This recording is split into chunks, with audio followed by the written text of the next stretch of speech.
Hello, and welcome to Insights with Thomas Caldwell on August the 19th, 2021. Tom, many people don't know this about you, but I certainly do because it was a big secret mission that you and I were working on back in 2009. In 2009, you went to Afghanistan with the Canadian Armed Forces. And I know this week has been a little tough on you because of what has happened in Afghanistan. Indeed, it's been very, very sad. We're going through a period now where everyone's making excuses and trying to cover their tail feathers. Our American cousins have a habit of blaming everybody else, and particularly the Allies.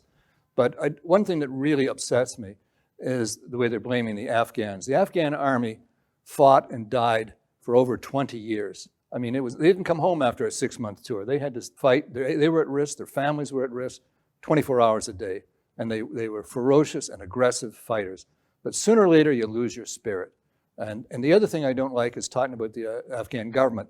There were many really committed people. For example, the governor of Kandahar, I met personally, was a tenured professor at the University of British Columbia. He went back to Afghanistan to take over as governor of Kandahar to build a better country. I don't know whether he survived. I don't know whether he's alive or his family's alive. I don't know. But he was a very competent leader, and many of them were. And yeah, listen, there's always corrupt people. There are in Washington and Ottawa as well.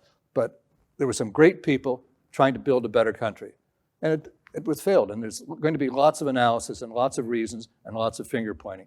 But let's keep in mind that these people tried to build a better country and sacrificed terrifically to try to do it. And so now we are in election mode once again. So let's talk about that. What are your thoughts? Well, we do have a big decision to choose between frick and frack. They're very similar. I learned something the other day. I wasn't aware of this, that party campaigns, the campaigns or the schedules of things they want to do, their programs, are not made by the party. They have outside consultants do that, who listen to different pressure groups and interest groups. So in actual fact, we're not having leaderships. These guys develop a policy that they think will win an election, as opposed to what does the country really need. So we have all these little hodgepodge, little programs that are not relevant. What is relevant? I would rather see a very simple game plan of how you're going to make this country greater. For example, the conservative program, it's 160 pages. No one's going to read that, even conservatives. Why wouldn't you give us maybe 5 or 6 or 7 points of things you're going to do to make this, to build our country? We're in the post-development era now. All we do is regulate, tax, condemn, judge, instead of let's build a country and create jobs for my children and my children's children. And that's what we need. And it's a simple campaign, but it's really hard to tell between the two of them. I mean, the big argument, for example, is daycare. That's important. I understand it. Just deal with it and drive on. Whether you give them, make it $10 a day or give it tax relief, that's nonsense. That's dancing on the head of a pin. Come up with some real programs, something you get your teeth into, something you believe in, something Canadians can be inspired by.